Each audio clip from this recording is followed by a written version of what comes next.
nta muntu n'umwe kubana nawe byoroshye man ngiye umuntu wanyorera kubana nawe wenyine ninjye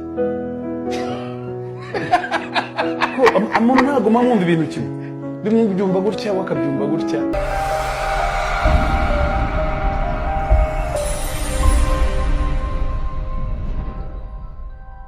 umuntu yaguye mentioninze amubwira ati wasabye imbabazi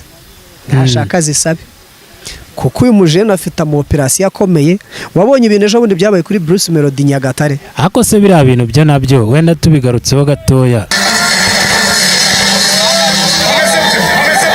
nanga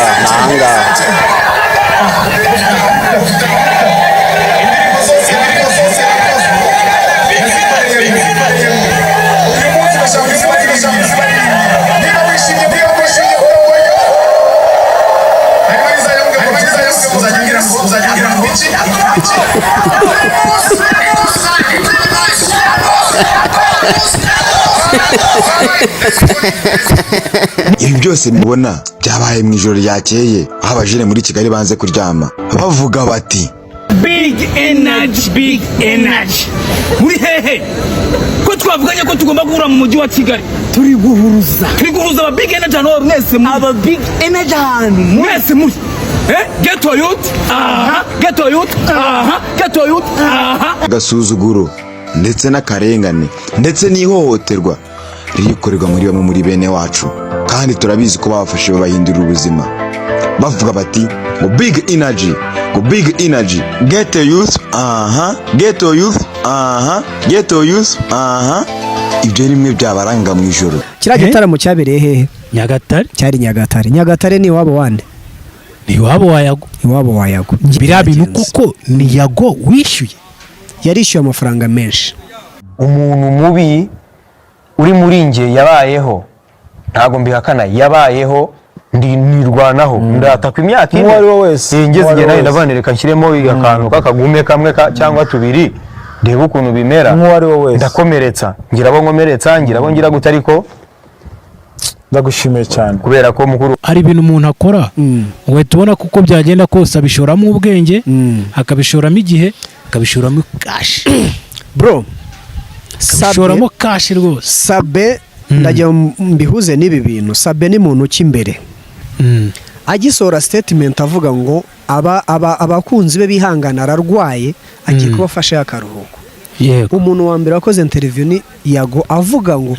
nababwira ibyo arwaye ngo nababwira ibyo arwaye yarabizi n'aya mavideo atarajya hanze ahubwo se tukiri kuri operation ninde ukurikiye umunsi uzaba utarasaba imbabazi Yago wowe Jihad wowe DJ Brian wowe Sabe wowe Irene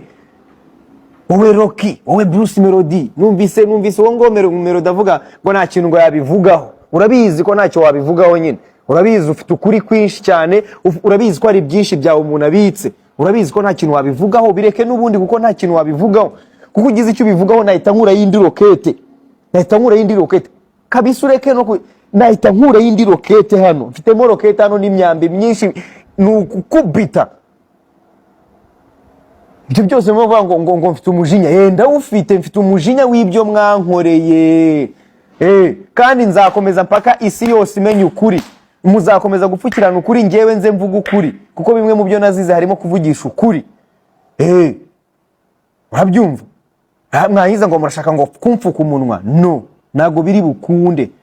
bukunde mwese abo mwese uko nabavuze mugomba kunsaba imbabazi kuko mwe mufite ukuri mwebwe mufite ukuri abandi bantu badafite mufite ukuri abandi nta muntu n'umwe kubana nawe byoroshye man ngiye umuntu wanyorera kubana nawe wenyine ninjye ko umuntu ntago mwumva ibintu kimwe bimwe byumva gutya wakabyumva gutya wanjye amaniye kubera ko mukuru wanjye ambwiye ati ibyo bintu bireke ngewe mbabwiye ko mutazongera kunyumva muri bijyanye n'amatiku ya social media ubwo wasaba imbabazi ntago bikuraho icyaha ibyo twakora byose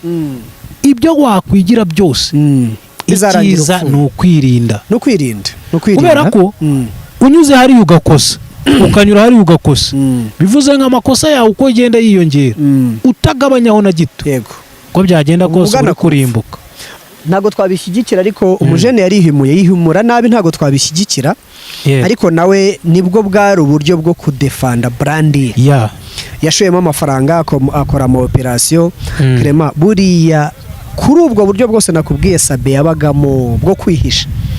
umuntu wakoze operation yo gutura kandi abantu ntibazigire batekereza undi muntu ni Yago wayikoze yanayishoyemo n'ubushobozi nshobora kukubwira hano umubare w'amafaranga kubera ko umuntu witwa Sabe agisohora statement avuga ngo abakunzi be bihangana ararwaye agiye kubafasha akaruhuko